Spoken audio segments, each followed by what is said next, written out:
எல்லாருக்கும் வணக்கங்க. இங்கே இருக்க பொடி வகைகள் எல்லாமே நாங்கள் வீட்டிலேயே சுத்தமான முறையில் தயாரிக்கிறோங்க. வேணுங்கிறவங்க எங்களை இந்த நம்பரில் காண்டாக்ட் பண்ணுங்கள். நாங்கள் உடனுக்குடன் அனுப்பி வைக்கிறோங்க. தேங்க்யூங்க.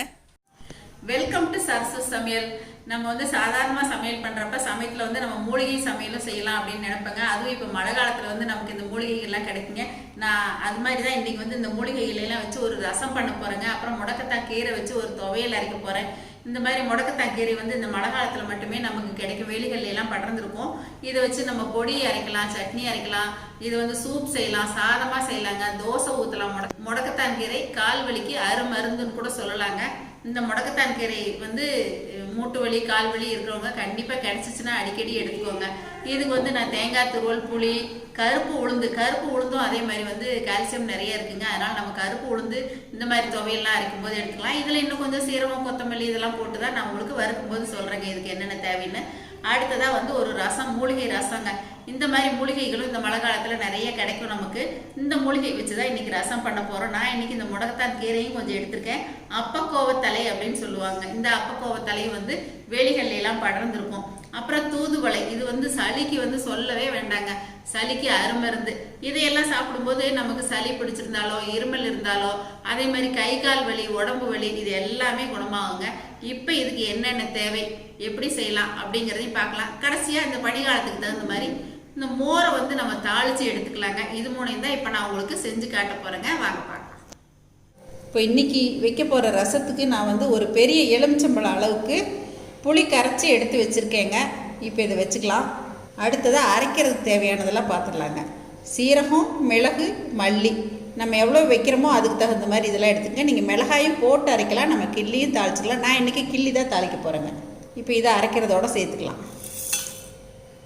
இப்போ நம்ம தூதுவளை சேர்த்துடலாங்க. தூதுவளை பார்த்திங்கன்னா இந்த மாதிரி இலை இருக்கும்.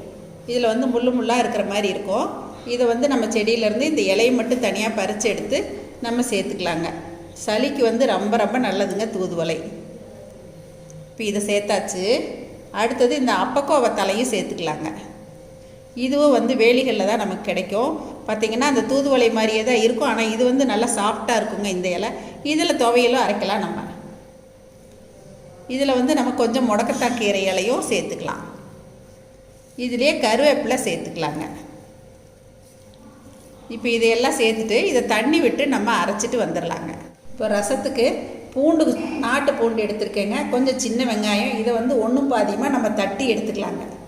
இப்போ நான் புளி கரைச்சி எடுத்துருக்கிறதுல கொஞ்சமாக கொத்தமல்லி இலை போடுறேங்க. கொத்தமல்லி இந்த மாதிரி தலை ரசம்லாம் வைக்கும்போது ஆப்ஷன் தான், நீங்கள் விருப்பப்பட்டால் போடலாம். இப்போ நான் அந்த தலை, சீரகம், மிளகு எல்லாத்தையும் சேர்த்து அரைச்சிட்டேங்க. அதையும் இதோடு சேர்த்துக்கிறேன். நம்ம தேவையான அளவுக்கு தண்ணி கலந்துக்கலாம். இதுலேயே நான் ஒரு தக்காளியும் கரைச்சி விட்டுக்கிறேங்க. நல்ல கனிவான பழமாக எடுத்துக்கோங்க. இதிலே கரைச்சிருங்க. இப்போ இதுலேயே நான் பெருங்காயத்தூள் சேர்த்துக்கிறேங்க. நம்ம வெங்காயம், பூண்டு தட்டி வச்சோம் இல்லைங்களா, அதையும் இதோட சேர்த்துட்டு உப்பையும் போட்டுக்கலாம். இதுக்கு கொஞ்சம் மஞ்சத்தூளும் சேர்த்துக்கலாங்க. இப்போ இதை நம்ம மறுபடியும் கையில் நல்லா நொறுங்கு கரைச்சி விட்டுறலாங்க. அப்போ தான் இந்த ரசம் நல்லா வாசமாக ருசியாக நல்லா இருக்குங்க. இந்த கையில் கரைக்கும்போது தான் கை மணம்னு சொல்லுவாங்க இல்லைங்களா, அது அந்த ரசத்தில் இறங்கி ரசத்துக்கு நல்ல டேஸ்ட்டு கொடுக்குங்க. இந்த மாதிரி கையில் நல்லா கரைச்சிக்கோங்க. அதாங்க கடுகு, கருவேப்பிலை, காஞ்ச மிளகா கிள்ளி தாளித்து கொதி வந்தால் நம்மளோட தலை ரசம் ரெடிங்க. இப்போ நம்ம ரசம் தாளித்து விட்டுலாங்க. நான் கொஞ்சமாக எண்ணெய் விட்டுருக்கேன். கடுகு தாளிச்சிக்கலாம். கொஞ்சம் சீரகமும் போட்டுக்கலாம். கருவேப்பிலை சேர்த்துக்கலாங்க. ஒரு காஞ்ச மிளகாய் சேர்த்துக்கலாம். இப்போ நம்ம அரைச்சி வச்சு ரசக்கலவையை ஊற்றிடலாங்க.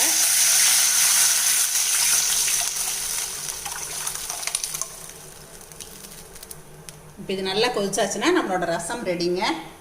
இப்போ பாருங்கள், ரசம் நல்லா கொதிக்க ஆரம்பிச்சிருச்சு. இப்போ நம்ம அடுப்பை ஆஃப் பண்ணிடலாங்க. நம்மளோட தலை ரசமும் ரெடி ஆகிடுச்சுங்க. இப்போ நம்ம முடக்கத்தான் கீரை துவையலுக்கு வதக்கிடலாங்க. நான் 2 காஞ்ச மிளகாய் எடுத்திருக்கேன். இதுலேயே கொஞ்சம் உளுத்தம்பருப்பு சேர்த்துக்கலாம். இதை நம்ம வறுத்துக்கலாங்க. பாருங்கள், இது செவக்க ஆரம்பிச்சிருச்சு. இதில் கொஞ்சமாக சீரகம் போட்டுக்கலாம். வர கொத்தமல்லி கொஞ்சம் சேர்த்துக்கலாங்க. இப்போ நம்ம எடுத்து வச்சுருக்க புளியும் இதோடையே சேர்த்துடலாம். இதிலே கொஞ்சம் கருவேப்பிலையும் சேர்த்துக்கலாம். இப்போ நம்ம இதை தனியாக மிக்ஸி ஜாரில் எடுத்து வச்சுக்கலாங்க. இப்போ நான் மறுபடியும் 1 டீஸ்பூன் நல்லெண்ணெய் விட்டுக்கிறேங்க. இதில் ஒரு 6-7 சின்ன வெங்காயம், 1 தக்காளி எடுத்துருக்கேங்க, அதை சேர்த்துக்கலாம். நல்லா வதக்கிக்கலாம். இப்போ வெங்காயம் தக்காளி நல்லா வதக்கியாச்சுங்க. கொஞ்சம் கலர் சேஞ்ச் ஆகிற வரைக்கும் வதக்கிக்கணும். இதுலேயே 4 பல் பூண்டு சேர்த்துக்கலாம். நம்ம க்ளீன் பண்ணி வச்சுருக்க இந்த முடக்கத்தான் கீரை இதில் சேர்த்துடலாம். இது ஒரு நிமிஷம் வதங்கட்டுங்க. இப்போ இதில் கீரையும் 1 நிமிஷம் நல்லா வதங்கியாச்சுங்க. பாருங்கள், இந்த அளவுக்கு வதங்கினா போதுமானது. ரொம்ப சுருளை வதக்க வேண்டியதில்லை. இப்போ தேவையான உப்பு சேர்த்துக்கலாம். சட்னிக்கு தேங்காய் துருவல் கொஞ்சம் சேர்த்துக்கலாங்க. இப்போ இதையும் நல்லா ஒரு பெரட்டி விட்டுக்கலாம்.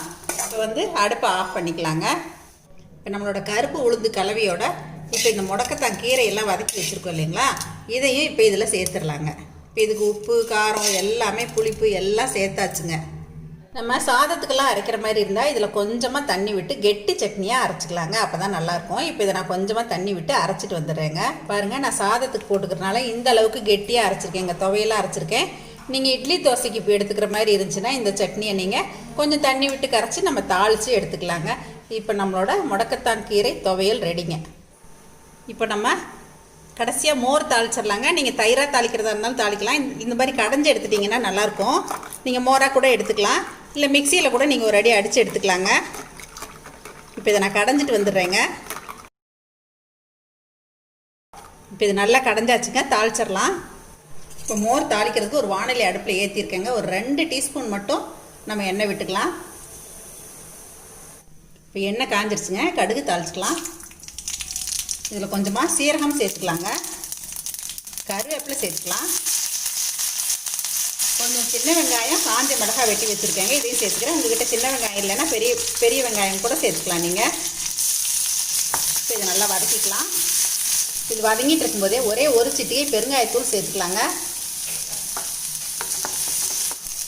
இப்போ வெங்காயம் நல்லா வதங்கியாச்சுங்க. கொஞ்சமாக மஞ்சத்தூள் சேர்த்துக்கலாம். இப்போ இந்த மோருக்கு தேவையான உப்பு இதிலே சேர்த்துடலாம். இப்போ நம்ம மோரை ஊற்றிட்டு இப்போ அடுப்பை ஆஃப் பண்ணிடலாங்க. இப்போ பாருங்கள், மோர் தாளித்து டக்குன்னு ரெடி ஆகிடுச்சு. இப்போ நல்லா கலக்கி விட்டுக்கணும். இப்போ பாருங்கள், நம்மளோட மோர் தாளித்து ஈஸியாக ரெடி ஆகிடுச்சுங்க.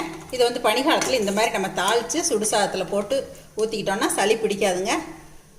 என்னங்க, இன்றைக்கி தலை ரசம் ரெடி, முடக்கத்தான் கீரை துவையல் ரெடிங்க, மோர் தாளிப்பு எல்லாமே ரெடிங்க. இதுக்கு காம்போவாக இன்றைக்கி எங்கள் வீட்டில் புடலங்காய் பொரியலுங்க. இப்போ நான் செஞ்ச இந்த ரசம் துவையல் இந்த மோர் தாளிப்பு இது எல்லாமே உங்களுக்கு ரொம்ப பிடிச்சிருக்குன்னு நினைக்கிறேங்க. கண்டிப்பாக நீங்களும் இதை ட்ரை பண்ணி பாருங்கள்.